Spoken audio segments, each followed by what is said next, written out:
ABD merkezli sosyal paylaşım platformu Facebook çalışanlarının devlet destekli Çinli kuruluşların site üzerinden yayınladığı Doğu Türkistan'daki Uygur ve diğer Müslümanları müreffeh gösteren reklamlardan rahatsız olduğu belirtildi. Wall Street Journal gazetesinin Facebook çalışanlarına dayandırdığı haberinde çalışanların kendi iç yazışma ve toplantılarında Çinli kuruluşların Facebook'u devlet propagandasına alet etmesinden endişe duyduklarını dile getirdiği kaydedildi.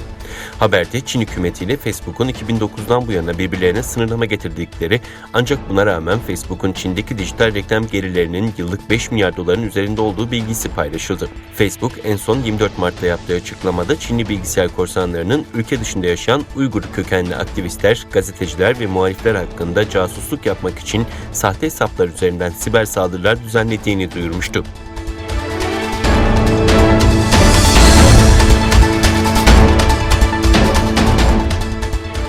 Doğu Türkistan'ın Kaşgar vilayeti Peyzavat ilçesinde bulunan Kalgaç Binam cezaevinde gizlice yargılanan Türkiye Cumhuriyeti vatandaşı iş adamı Mehmet Ali Kaşgarlı terör suçlamasıyla 15 yıl hapse mahkum edildi.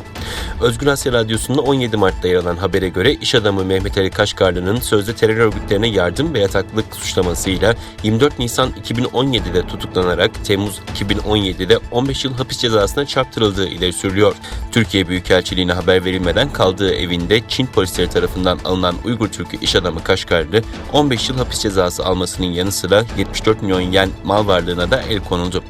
İş adamı Mehmet Ali Kaşgarlı'nın kardeşi Ahmet Kaşgarlı, abinin sadece ticaretle uğraşan sıradan bir Türk vatandaşı olduğunu belirterek 2017 yılında zulmün artmasıyla keyfi olarak tutuklandığını ve sözde Türkiye bağlantılı terör örgütlerine finansal destek sağlamak yaftasıyla suçlanıp hapse atıldığını söyledi.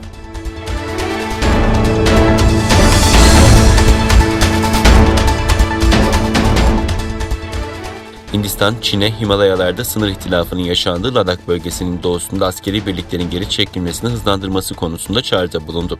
Hindistan Dışişleri Bakanlığı sözcüsü yaptığı açıklamada Hindistan'ın Çin tarafının bölgedeki birliklerini geri çekmesini en kısa sürede tamamlamasını umduğunu söyledi. Sözcü bunun bölgede barış ve sükunetin sağlanmasına ayrıca ikili ilişkilerin ilerlemesine yardımcı olacağını belirtti. İki ülkenin askeri heyetleri arasında Ocak ayında gerçekleştirilen 9. tur görüşmelerde askerlerin sınırdan çekilmesine ve Ladak bölgesinin doğusunda durumu kontrol altına almak ve bölgeyi istikrara kavuşturmak için etkili çabaların sürdürülmesine karar verilmişti.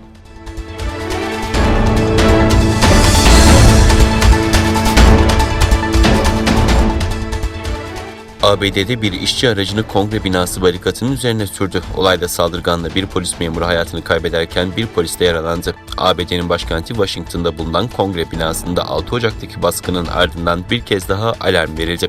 İlk olarak kongre binası yakınlarında silah sesleri duyulurken binaya giriş ve çıkışların güvenlik nedeniyle durdurulduğu açıklandı.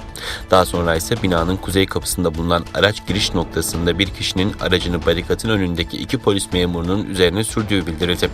Görgü tanıklarından alınan ilk bilgilere göre aracın sürücüsü polislere çarptıktan sonra araçtan çıkarak çevredekilere bıçakla saldırdı. Polis ise saldırgana ateş açtı. Saldırgan yaralı olarak yakalanarak gözaltına alınırken 2 polis memuru da yaralandı.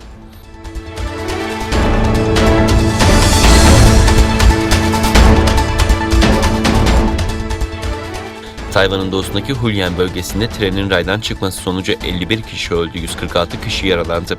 Tayvan Merkezi Haber Ajansı'nın haberine göre yaklaşık 488 yolcu taşıyan 8 vagonlu tren Hualien bölgesinde Chansui tüneline girmek üzereyken tren raylarının yakınlarındaki bir tepeye park edilen ve henüz belirlenemeyen nedenle rayların üzerine kayan vinçe çarptı.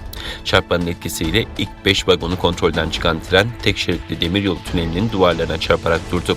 Trenin 4. ve 5. vagonları ağır hasar alırken olay yerine itfaiye ve arama kurtarma ekipleri sevk edildi. Yerel saatte 9:28'de gerçekleşen kazada 51 kişinin hayatını kaybettiği, 146 kişinin yaralandığı belirlendi. Vincin sürücüsünün el frenini çekmediğinden şüphelenildiğini açıklayan yetkililer kazanın Tayvan'da son 70 yılda görülen en ölümcül tren kazası olduğunu belirtti.